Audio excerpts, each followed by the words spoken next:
جب کسی اپنے کا دیا ہوا دھوکہ دل پر لگتا ہے تو وہ درد وقت کے ساتھ کم نہیں ہوتا بلکہ روح کے اندر زنگ بن جاتا ہے۔ لیکن سچ یہ ہے کہ جب تک آپ معاف نہیں کرتے آپ اس شخص کی قید میں رہتے ہو۔ آج کے دور میں ہم سب کسی نہ کسی سے بدلہ لینے یا اس درد کو اپنے اندر زندہ رکھنے میں لگے ہیں۔ ہم سوچتے ہیں معاف کیا مطلب اس کی جیت، لیکن حقیقت اس کے برعکس ہے۔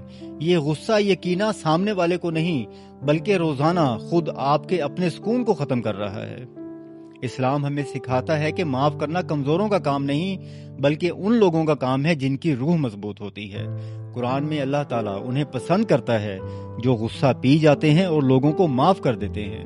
جب آپ کسی کو معاف کرتے ہو تو آپ سامنے والے کو نہیں بلکہ خود اپنے آپ کو اس عذاب سے رہا کر رہے ہوتے ہو جو آپ نے اپنے اوپر خود مسلط کیا ہوتا ہے۔